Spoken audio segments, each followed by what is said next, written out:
Hello friends, வணக்கம். Welcome to food card channel. இன்றைக்கி நம்ம பார்க்க போகிற ரெசிபி ஒரு செட்டிநாடு ஸ்பெஷல் கெட்டி குழம்பு, எண்ணெய் கத்திரிக்காய் குழம்புன்னு இது சொல்லுவாங்க. இதுக்கு முதல்ல ஒரு மசாலா பேஸ்ட் ஒன்று ரெடி பண்ணிக்கலாம்.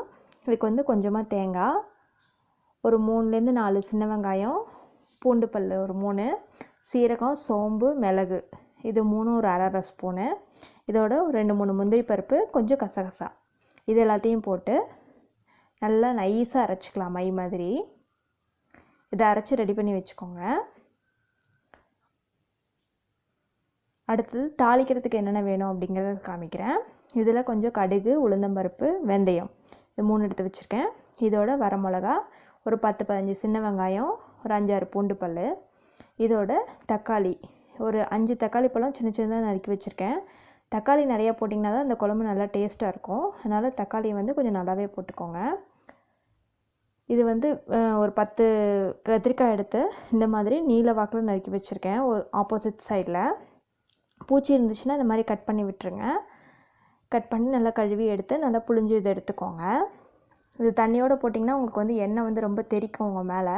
அதனால் நல்லா புழிஞ்சு இதை ரெடி பண்ணி வச்சுக்கோங்க. இதில் ஒரு 4 ஸ்பூன் எண்ணெய், நல்லெண்ணெய் யூஸ் பண்ணியிருக்கேன். இது நல்லெண்ணெய் தான் ரொம்ப டேஸ்ட்டாக இருக்கும். அதனால் நல்லெண்ணெய் எடுத்துக்கோங்க. எடுத்துக்கலாம். ஆட் பண்ணி நல்லா நிறம் மாறி வர வரைக்கும் இது நல்லா சாட்டே பண்ணிக்கலாம்.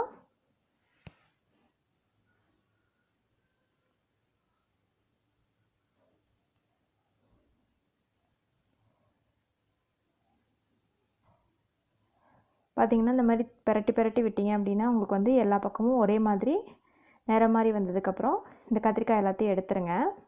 இப்போ அதே எண்ணெயில் தான் தாளிக்க போகிறோம். இந்த கத்திரிக்காயெல்லாம் எடுத்துட்டு இந்த எண்ணெயில் நம்ம எடுத்து வச்சுருக்க கடுகு, உளுந்தம்பருப்பு, வெந்தயம் இது 3த்தையும் போட்டு நல்லா பொரிய விடுங்க.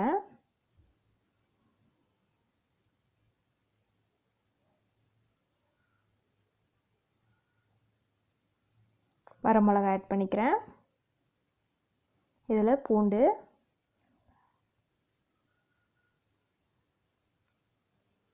போட்டு நல்லா வதக்கிக்கலாம்.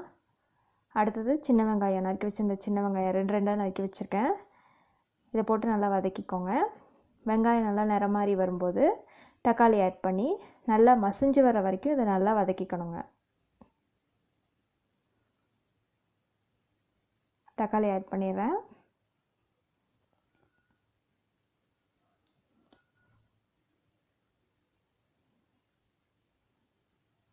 தக்காளி பழம் நல்லா மசிஞ்சு வர வரைக்கும் இது நல்லா வேகட்டும்.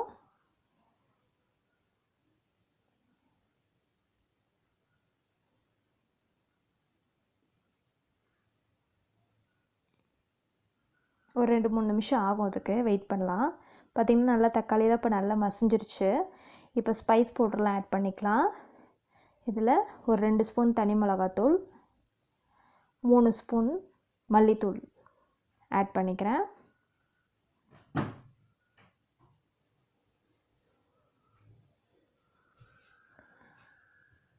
மீடியம் ஃப்ளேமில் வச்சுக்கோங்க, இல்லாட்டினா கருகிரும். மிளகாத்தூள் கருகின வாடை அடிக்கும். இதில் நம்ம கத்திரிக்காய் ஆட் பண்ணிக்கலாம். இந்த கத்திரிக்காயில் இந்த மசாலாஸ்லாம் நல்லா கோட் ஆகிற வரைக்கும் நம்ம வெயிட் பண்ணலாம்.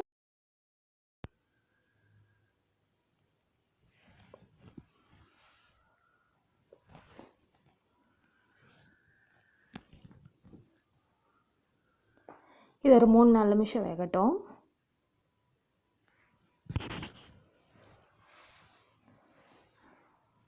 இந்த கத்திரிக்காயில் அந்த மசாலாலாம் நல்லா சார்ந்ததுக்கப்புறம் இதில் உப்பு, புளி கரைச்சி வச்சுருக்க தண்ணியை ஊற்றலாம். ஒரு சின்ன எலுமிச்சம்பழம் அளவுக்கு புளி எடுத்து ஊற வச்சுருக்கேன், ஒரு 2 கப் தண்ணியில். இதோட இந்த டிஷ்ஷுக்கு தேவையான அளவுக்கு உப்பும் இதிலே சேர்த்துருக்கேன். இதை நல்லா ஒட்டை கரைச்சி இந்த குழம்புல ஊற்றிக்கலாம்.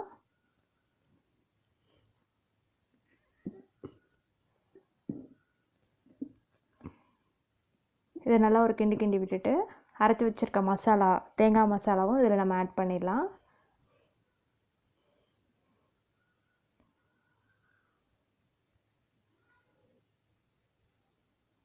கொஞ்சமாக தண்ணி ஊற்றி கழுவி ஊற்றிக்கோங்க.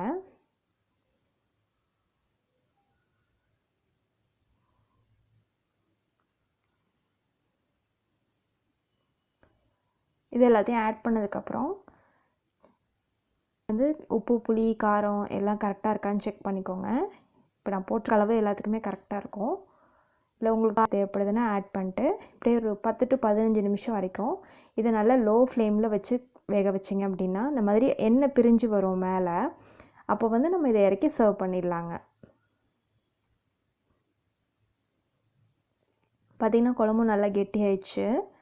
கத்திரிக்காயும் நல்லா பஞ்சு போல் வெந்துருச்சு. பாருங்கள், கத்திரிக்காய் நல்லா வெந்திருக்கு. இந்த ஸ்டேஜில் நம்ம இதை ஸ்டவ் ஆஃப் பண்ணி சர்வ் பண்ணிடலாம். சுவையான கத்திரிக்காய் கெட்டி குழம்பு ரெடி ஆயிடுச்சு. இந்த டிஷ் ட்ரை பண்ணி பாருங்கள். உங்களுக்கு பிடிச்சிருந்தா லைக் பண்ணுங்கள், ஷேர் பண்ணுங்கள். இந்த சேனல் சப்ஸ்கிரைப் பண்ணுங்கள். அப்டேட்ஸை உடனே பெறுங்க. தேங்க்யூ.